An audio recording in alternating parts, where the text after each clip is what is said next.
God will bring you into a relationship with someone, most of the time, who is not only not compatible with you, but is weak, tremendously weak, in the very areas where you would most want them to be strong. Now, why does He do that? I'll tell you why. Remember our text, Romans 8:28 and 29. What is the goal of everything God does in His providence for His children? To conform them to the image of Christ. Now, when you think of the image of Christ, what are some characteristics that just automatically spring to the forefront? Well, for me, 3. Unconditional love, mercy, and grace. If I could pick out 3 things in which they told me, you can imitate Christ in these, that's what I think about. Unconditional love, mercy, and grace. Now, I have some things here I want to just go ahead and read that I've written out so I get them right. Let me ask you a few questions.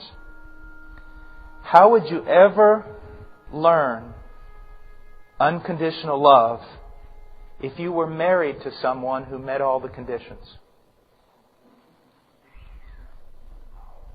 Question.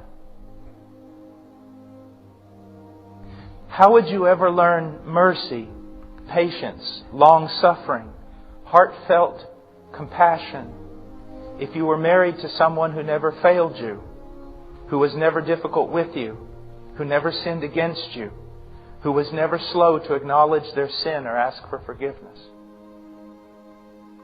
How would you ever learn grace, to pour out your favor on someone who did not deserve it if you were married to someone who was always deserving of all good things? Do you see that? Listen to me. The main purpose of marriage is that through your marriage you become conformed to the image of Jesus Christ. Marriage, I believe, is the greatest instrument of sanctification. You are married to a person who does not meet all the conditions so that you might learn unconditional love. You are married to a person who needs mercy so that you learn to give it. You are married to a person who does not deserve so that you learn to pour lavishly yourself out on a person who does not respond appropriately, and thus you become like the God you worship. You see, you worship God for these things, but you don't want to give them to others.